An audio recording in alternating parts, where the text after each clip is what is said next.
दिन लहव में खोना तुझे, शब नींद भर सोना तुझे। खौफे खुदा शर्मे नबी, ये भी नहीं वो भी नहीं। खौफे खुदा शर्मे नबी, ये भी नहीं वो भी नहीं। और कहते हैं हाय गाफिल वो क्या जगह है जहां 5 जाते हैं 4 फिरते हैं। और कोई क्यों पूछे तेरी बात रजा, तुझसे कितने हजार फिरते हैं।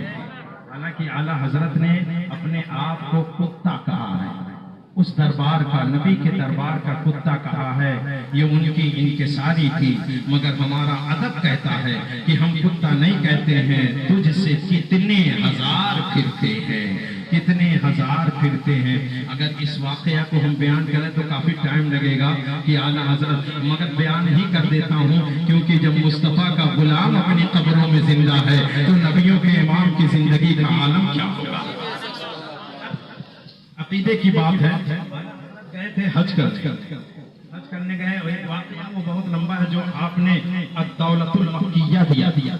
अद-दौलतुल मक्किया बिल माद्दतिल गैबिया 500 सफ़हात पर आला हज़रत ने 500 पेज बगैर किसी लाइब्रेरी, बगैर किसी किताब के हवाले के आपने, जब आप गए ना तो खलील अहमद अम्बेडवी और लोग, ये लोग पहले ही पहुंच गए। वहां जाकर के मुफ्ती मक्का और मुतवल्ली मक्का सबको जाके वरगला दिया। क्या वरगलाया? वो अबू जहल वाला ज़हन में याद रखिएगा कि जो नबी होता है अल्लाह उसे गायब की खबरें दे के भेजता है। तो जाकर के मुफ्ती और मुतवल्ली मक्का को वरगला दिया कि अहमद रजा हिंदी हिंदुस्तान में लोगों के ईमान को लूट रहा है, लोगों के ईमान को बर्बाद कर रहा है। कहा कैसे? कहा नबी के लिए उलूम खमसा का बयान करता है कि अल्लाह ने नबी को गैब का इल्म दिया है। उलूम खमसा क्या है? बारिश कब होगी, कौन कब मरेगा, कहाँ मरेगा, माँ के शिकम में क्या है, ये उलूम खमसा है। कोई जानता है माँ के पेट में क्या है? बोलो भाई, कोई जानता है? नहीं जानता। मैं कहता हूँ हाँ, एक लाइट है, एक रोशनी है, एक नूर है जो बता देती है कि माँ के पेट में क्या है। वो लाइट एक्सरे मशीन की है। वो लाइट क्या कहते हैं? वो एक्सरा है, अल्ट्रासाउंड नहीं बता देती है। बोलो मेरे, बता देती है। दुनिया वालों ने जिस लाइट को बनाया वो लाइट बता देती है कि माँ के शिकम में क्या है। और जो मुस्तफा अल्लाह का नूर बनकर के आया हो, क्या वो नबी नहीं बता सकता माँ के पेट में क्या? ये किताबें नहीं पढ़ते क्या? हमें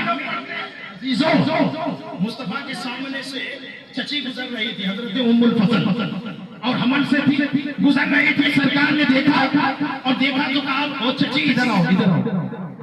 कहा चची तुम्हारे पेट में जो है ना वो बेटा है, बेटा।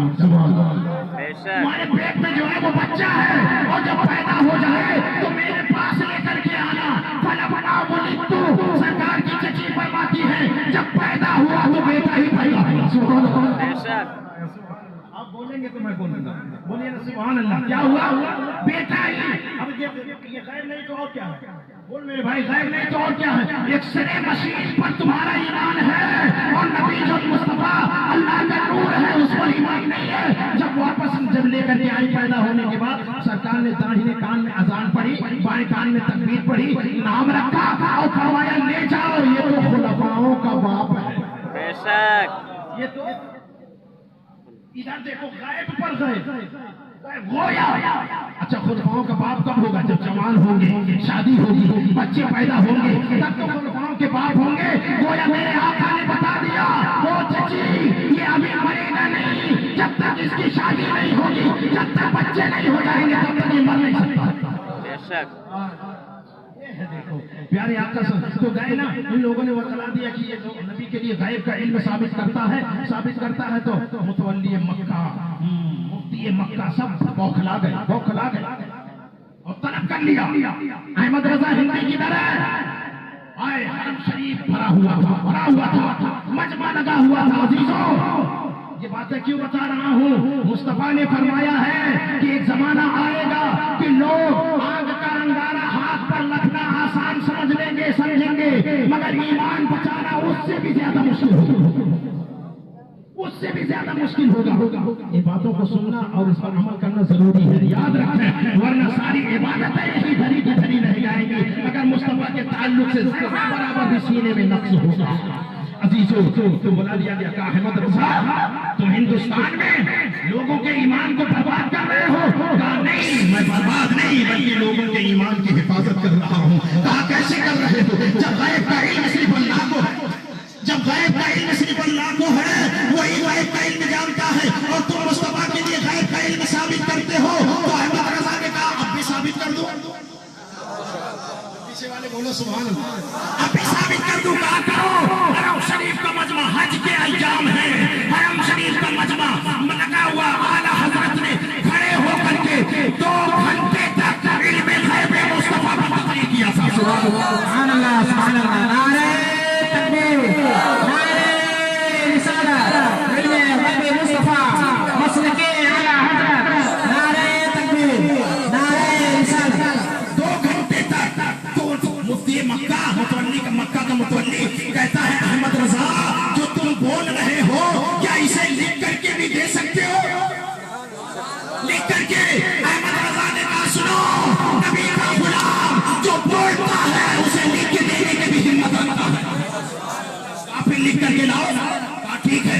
कलम कागज मंगाया, हरम शरीफ के मेहराब के नीचे बैठ गए, लिखना शुरू कर दिया। तारीख बताती है 100 से ज्यादा डिग्री बुखार था आला हजरत को, मगर मेहराब शरीफ के नीचे जब बैठे हैं और बैठने के बाद जब कलम चलाना शुरू किया है, लिखना शुरू किया है, अजीजों ऐसे ऐसी किताबों का हवाला दिया, किताबों का हवाला कि जब पेश किया अहमद रजा ने सिर्फ 8 घंटे में, कितने 8, वो भी अरबी जबान में, अरबी जबान में 8 घंटे में 500 पेज लिखना मामूली बात नहीं है।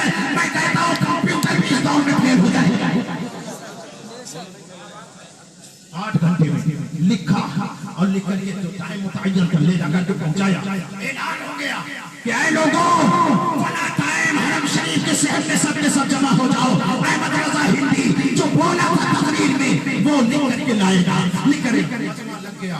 आला हजरत आए, किताब लेकर के आए, लिखा हुआ 500 पेज लेकर के आए। मुफ्ती मक्का के हवाले कर दिया और मक्के का मुफ्ती खड़े होकर के पढ़ना शुरू किया। तारीख बताती है और ये खलील अहमद अम्बेठी भी उधर वालों का जो इमाम है वो कोई सवाल बीच में कर देता, कोई सवाल पेश कर देता तो उसका जवाब मुफ्ती साहब देते थे, फिर पढ़ने लगते थे, फिर कोई सवाल करता था, फिर जवाब देते, फिर पढ़ने लगते। कई बार तो सवाल ये लोग ऐसे मिल जाते हैं, जब कई बार सवाल कर चुका ना समझो अब तो मुफ्ती गुस्से में आ गए, मुफ्ती साहब गुस्से में आ गए। कहा मुतवल्ली से बताओ मैं इसके सवाल का जवाब दूं कि इस किताब को पढ़ूं।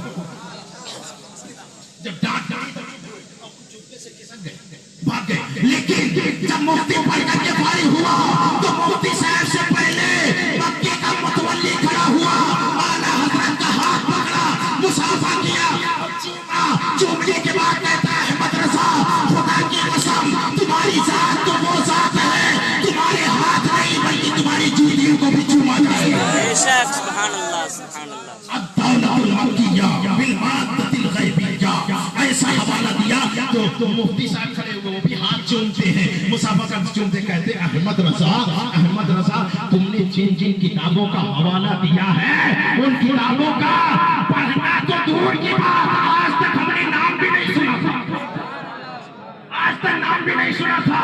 पूछा गया अहमद रजा तुमने ये हवाला कहाँ से दिया है? तो आला हजरत ने कहा मैं लिखता जा रहा था और हरम शरीफ के मेहराब के नीचे गौसे आज़म खड़े होकर के बताते जा रहे थे अहमद रजा इस किताब का हवाला दे दे, अहमद रजा इस किताब का हवाला दे दे। पता चला अहमद रजा की कलम चलती थी तो गौसे आज़म और गरीब नवाज के सहारे चलते।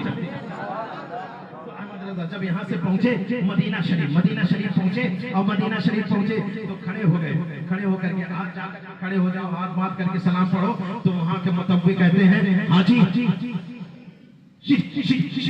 नावल हाथ उठाओ, नावल किबला शिर्क नावल किबला मुंह कर लो किबला। जालिम को ये नहीं पता चला दुआ के लिए किबला मुतअय्यन नहीं है, दुआ का किबला काबा नहीं है बल्कि दुआ का किबला आसमान है।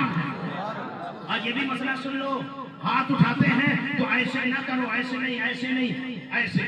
हथेली आसमान की तरफ हो, दुआ का किबला न काबा है न कोई और है, बल्कि दुआ का किबला आसमान है। लेकिन आला हज़रत खड़े हुए तो कहते हैं मुस्तफा जाने रहमत पे लाखों सलाम, शम्मा बज़ में हिदायत पे लाखों सलाम, शहरे यारे इरम ताजदारे हरम, नौबहारे शफाअत पे लाखों सलाम। सलाम पढ़ते हैं और कहते हैं आका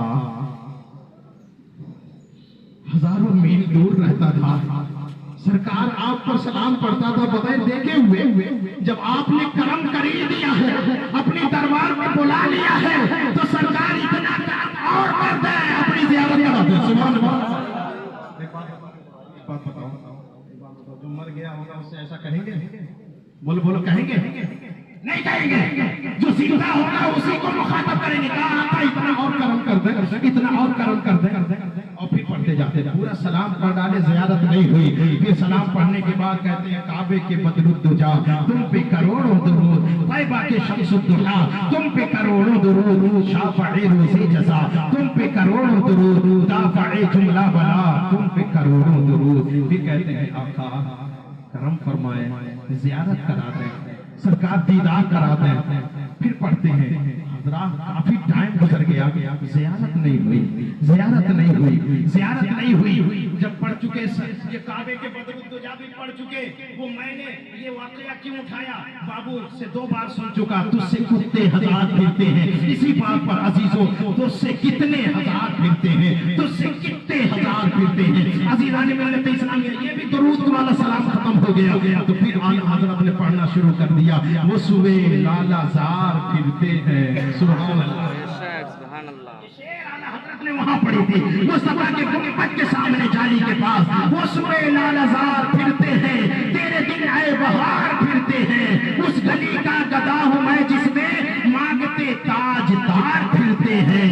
आए गाफिल वो क्या जगह है जहाँ 5 जाते हैं, 4 फिरते हैं और कहते हैं जान है जान, क्या नजर आए।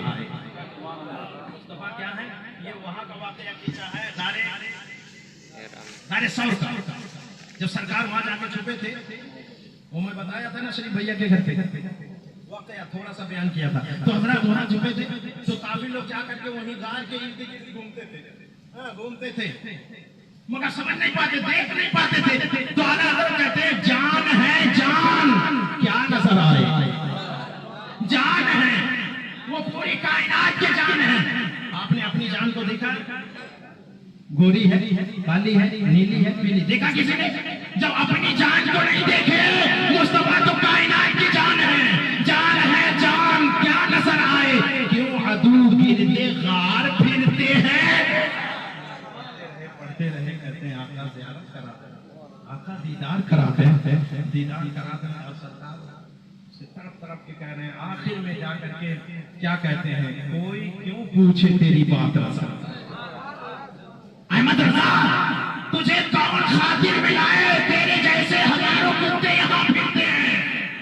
कहते कोई क्यों पूछे तेरी बात रज़ा, तुझसे कुत्ते हजार फिरते हैं। जब इतना कहा तो ये बात मुस्तफा के दिल पे लगी। सुभान अल्लाह। मेरा आशिक अब तक गया है, मेरा आशिक अब हौसला छोड़ रहा है। सरकार ने करम फरमाया और खुले आंखों से देखते हुए, नींद में नहीं बल्कि जागते हुए सरकार ने अहमद रज़ा को अपनी ज़ियारत करा दिया, दीदार करा दिया। तो आला हज़रत को भी पुकार उठे, तू जिंदा है बंदा, तू जिंदा है बंदा, मेरी चश्मे आलम से छुप जाने वाले। सुभान अल्लाह। नारे तकबीर, नारे रिसालत, मसलके आला हज़रत, हमारे अहले सुन्नत, नारे तकबीर, नारे रिसालत। अब पढ़े तुझसे कितने हजार फिरते हैं, ये हमारा अदब है। बड़े खुशनसीब होते हैं वो माँ बाप जिन्हें अल्लाह ऐसी औलाद अता फरमाता है कि जब वो दुनिया से चले जाते हैं तो उनकी बख्शिश के लिए, उनकी मग़फ़िरत के लिए, उनके दर्जात की बुलंदी के लिए इस तरह की पाकीज़ा महफ़िल का एहतमाम करते रहते हैं। और क्यों ना करें, मेरे आका सल्लल्लाहु अलैहि वसल्लम ने इरशाद फरमाया खैरुन नासि मन यनफउन नास। सरकार फरमाते हैं तुम में सबसे बेहतर वो है। ये जबान मेरी है ना, बोली किसकी है? तवज्जो से सरकार ने फरमाया खैरुन नास मन यनफउन नास, तुम में सबसे बेहतर वो है जो दूसरों को ज्यादा से ज्यादा फायदा पहुंचाता है। तुम में सबसे बेहतर वो है जो दूसरों को ज्यादा से ज्यादा फायदा पहुंचाता है। तो ये फायदा पहुंचाना आम है। हमारा अकीदा है कि अगर हम जमीन पर हैं तब भी फायदा पहुंचा सकते हैं और जमीन में है तब भी फायदा पहुंचा सकते हैं। तब भी फायदा पहुंचा सकते हैं, यानी कब्र में है तब भी हम उन्हें फायदा पहुंचा सकते हैं। क्यों क्यों क्यों? अगर वो मर करके मिट्टी में मिल गए, खत्म हो गए, तो क्या फायदा पहुंचेगा? फायदा पहुंचेगा? बोले मेरे भाई, नहीं पहुंचेगा। जो बाकी होगा, जो जिंदा होगा, फायदा उसी को पहुंचेगा, उसी को फायदा पहुंचेगा। तो क्यों नहीं कहते मेरे आका ने इरशाद फरमाया अल मौत जसरुन यूसिलुल हबीब इला हबीब। आका फरमाते हैं मौत एक पुल है, मौत एक रास्ता है, एक पुल है। आगे का जुमला सुने तो कोई भी खामोश न रहे, सरकार का फरमान सुना रहा हूं। आका फरमाते अल मौत जसरुन यूसिलुल हबीब इला हबीब। मौत एक पुल है जो यार को यार से मिला देती है, यार को यार से मिला देती है। पता ये चला यार जो हमारा हकीकी यार है इसी पुल पर, बल्कि यूं कहो इसी पल में मिलता है, इसी पल में और इसी पुल पर मिलता है। तो बताओ मेरे भाई, अब बताओ मौत मिटाने आई है? बोलिए मौत मिटाने आई? मिटाने नहीं आती है मौत। कौन कहता है मोमिन मर गया? कैद से छूटा हुआ अपने घर गया। मौत मिटाने नहीं आती है, बल्कि मौत दुनिया बदलवाने आती है। मौत दुनिया बदलवाने आती है। हम कभी भी नहीं मिटे थे, कभी भी नहीं मिटे। आलमे अरवाह में जब तक अल्लाह ने चाहा रहे, फिर जब चाहा तो फरमाया दुनिया बदलो, तो हम आ गए आलमे असलाब में, बाप के सुल्ब में। जब तक अल्लाह ने चाहा बाप के सुल्ब में रहे, फिर फरमाया दुनिया बदलो, तो हम माँ के शिकम में आ गए, माँ के रहम में आ गए, आलमे अरहाम में आ गए। जब तक अल्लाह ने चाहा 9 महीने 10 महीने 12 महीने, जब तक चाहा माँ के शिकम में रहे, फिर फरमाया दुनिया बदलो, हम आ गए आलमे अजसाब में। फिर जब तक चाहा 60 साल 70 साल 10 साल 20 साल, जितना चाहा हम दुनिया में रहे, फिर फरमाया दुनिया बदलो, दुनिया बदलो। फिर हम चले गए कब्र की दुनिया जिसे आलमे बरज़ख कहते हैं। अजीजों, अब बताओ सबको वही जाना है? सबको जाना है कि नहीं जाना? अब मैं वो वाक़या की तरफ इशारा करता हूँ जो शरीफ भैया के घर पे बयान किया था। अजीजों, जब सबको जाना है तो इस दुनिया को हम किस अंदाज से गुजारे? अली को नबी ने फरमाया अली सो जाओ, अली सो जाओ, मेरी चादर ओढ़ लो, सो जाओ। ये अमानत फला फला फला फला की है, उन्हें देना, फिर मदीने आना। मुस्तफा का पावर देखो, फिर मदीने आना। अली सो गए, सो गए। और अली कहते हैं इतनी मीठी नींद पूरी जिंदगी में मैंने कभी नहीं सोया, मैं कभी नहीं सोया था इतनी मीठी नींद। लोगों ने कहा अली तुम क्यों नहीं सोए थे, इतनी मीठी नींद क्यों नहीं सोए? कहा इसलिए कि मुझे मालूम है कि मौत आएगी मगर बता के नहीं आएगी। पता क्या नहीं आएगी, कभी भी आ सकती है, दिन में आ सकती है, रात में आ सकती है, पिछले पहर भी आ सकती है, दूसरे पहर भी आ सकती है, दिन के उजाले में भी आ सकती है, 12 बजे दिन में भी, किसी भी टाइम आ सकती है। इसलिए मैं सोता नहीं था, मौत को बेहतर रूप देने के लिए हमेशा बेदार रहता था। मौत को बेहतर रूप देने के लिए, बेहतर सूरत देने के लिए मैं कहता था मौत तू जब चाहे आ जा, जब चाहे आ जा। मैं शराब नहीं पीऊंगा कि तू शराब पीते हुए आ जाएगी, मैं जुआ नहीं खेलूंगा कि तू जुआ खेलते हुए आ जाएगी, मैं नाच नहीं देखूंगा कि तू नाच खेलते हुए आ जा, मैं गाली नहीं दूंगा तू गाली देते हुए आ जा, मैं किसी की जमीन पर नाजायज कब्जा नहीं करूंगा कि तू उस टाइम आ जा। जब चाहे तू आ जा, मैं हमेशा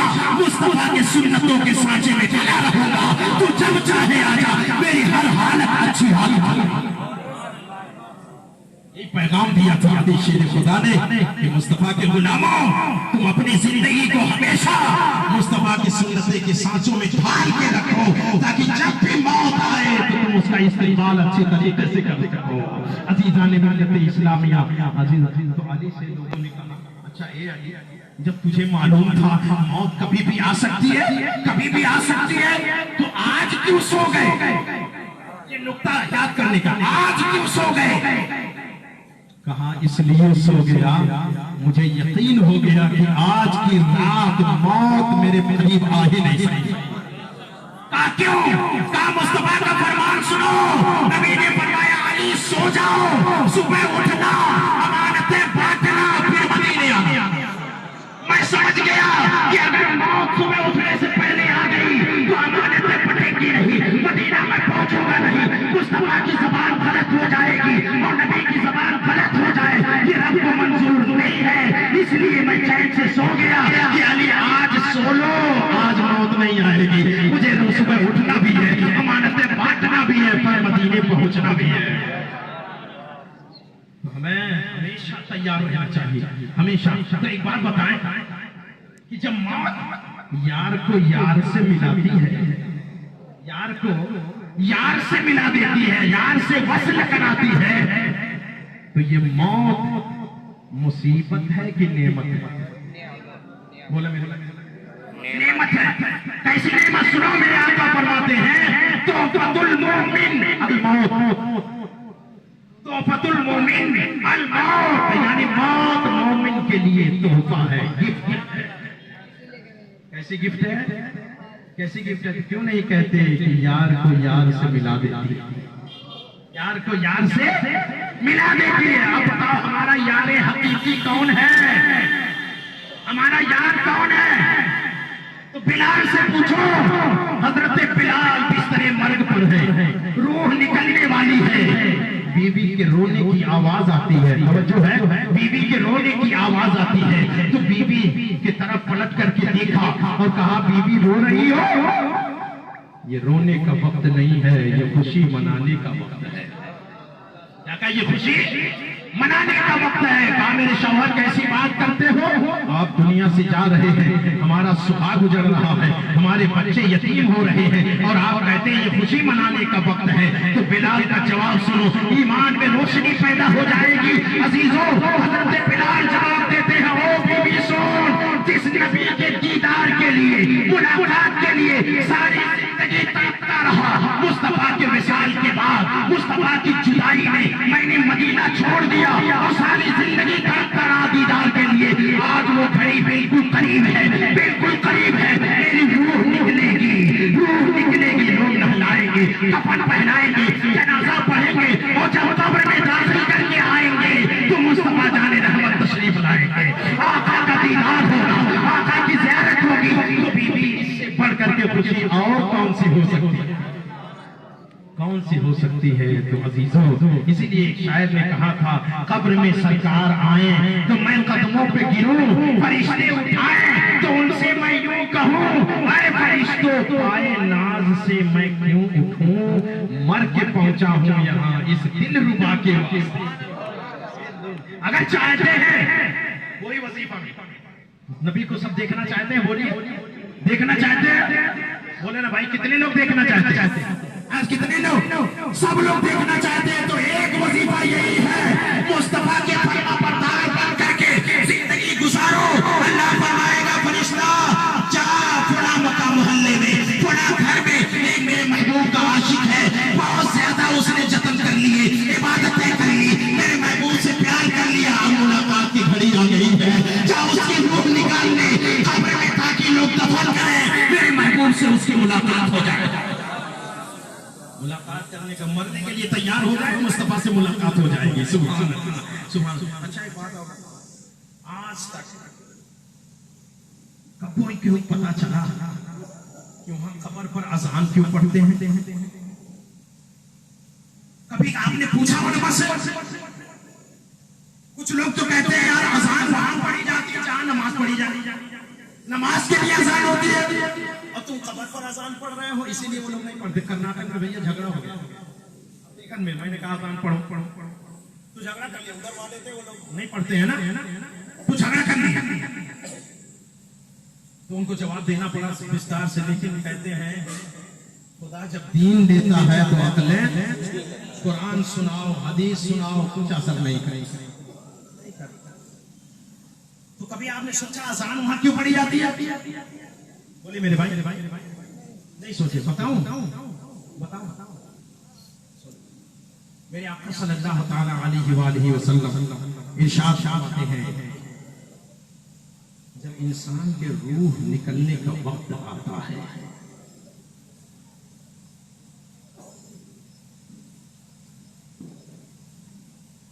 तो उस टाइम देखिए इब्लीस कसम खा के आया है, अल्लाह की बारगाह से कसम खा के आया है।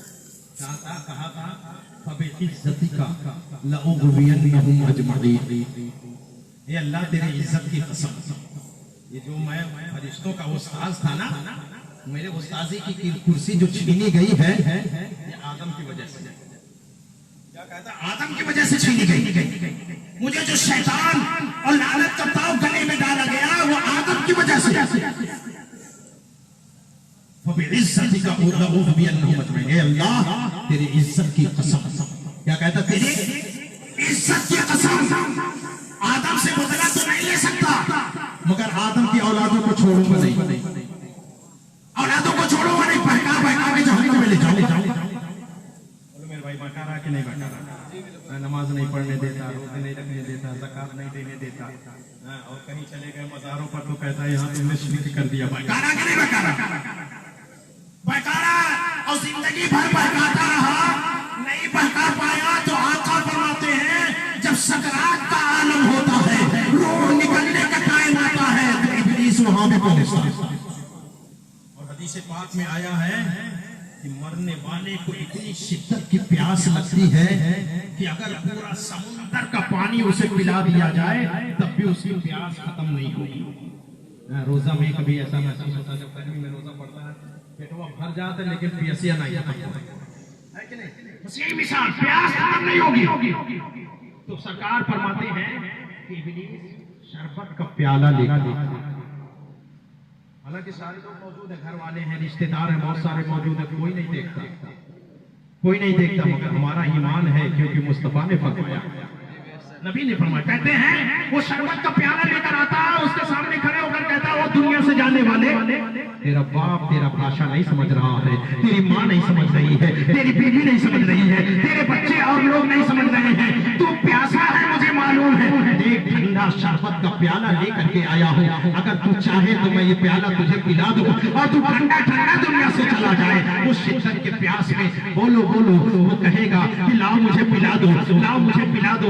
आका फरमाते हैं वो एक कंडीशन रखेगा, एक शर्त रखेगा और कहेगा दुनिया से जाने वाले प्याला तो पिलाऊंगा मगर एक शर्त है। कहा वो क्या शर्त है? कहा शर्त ये है कि एक मर्तबा, सिर्फ एक मर्तबा तू मुझे खुदा कह दे।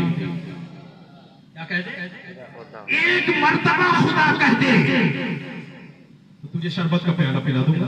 तो ऐसे तकलीफ के आलम में खुदा ना खास्ता अगर उसने कह दिया कि तू खुदा है ना प्याला पिला दे, तो मेरे आका इरशाद फरमाते हैं इब्लीस शरबत का प्याला वही पटक करके और ठप्पे मारते हुए भागता है और कहता है कि आज मैं कामयाब हो गया कि मैंने इसके ईमान को बर्बाद कर दिया, आज कामयाब हो गया। मेरे भाई सारी जिंदगी इबादतें उसकी कहाँ गई? बोलो बर्बाद हो गई कि नहीं हो गई? इसीलिए गौसे आजम ने फरमाया है जिसका पीर कोई नहीं उसका पीर शैतान है। क्या है? ऐसे वक्त में फिर पीर कामिल काम आएगा। पीर कामिल तो जिसके पीर होंगे उसी के काम आएंगे ना। बोल मेरे भाई, और जिसके वहां वली है ही नहीं तो उनका पीर कहां से होगा? तो मेरे भाई, तो मेरे आका फरमाते हैं और अगर नहीं कहा, खुदा नहीं कहा, तब भी भागता है, लेकिन फिर भी पीछा नहीं छोड़ता, सरकार फरमाते हैं कब्र में जब दफन कर दिया जाता है लोग वापस होते हैं, इधर मुनकर नकीर आए, इधर इब्लीस पहुंचा, मिशकात शरीफ की हदीस पाक है, मिरातुल मनाजी शरह मिशकातुल मसाबीह पढ़िए। आपने लिखा है, सरकार फरमाते हैं कि इब्लीस अकेले नहीं जाता, अकेले नहीं, अपने पूरे चेलों को लेकर के जाता है, चेलों को। और वो चेले सरकार फरमाते हैं किस शक्ल में जाते हैं, किस शक्ल में जाते हैं। तो लिखा है किताब में, मिशकात शरीफ में, कि कोई चेला उसके बाप की शक्ल में है, कोई चेला उसके भाई की शक्ल में है, कोई उसके चचा की शक्ल में है।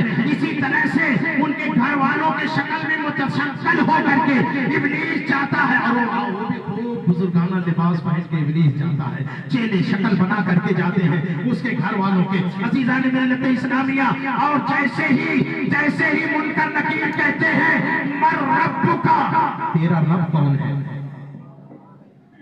कितनी कठिन घड़ी होगी, वो घड़ी कितनी कठिन घड़ी होगी। कहते मर रब्बुका, तेरा रब कौन है।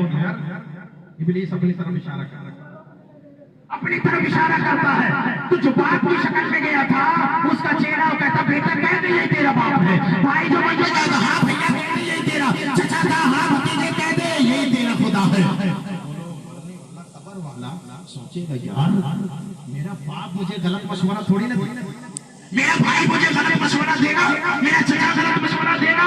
अब बताओ ऐसे आलम में मुश्किल घड़ी है कि नहीं है? बोल मेरे भाई, ये मुश्किल घड़ी है कि नहीं है? इसीलिए फरमाया उलमा ने जब थोड़ा 40 कदम चल लो तो अजान पढ़ो। मुस्तफा ने फरमाया है कि जहां अजान पढ़ी जाती है, अजान की आवाज सुन करके इब्लीस मकामे रौहा तक भाग जाता है। बोलो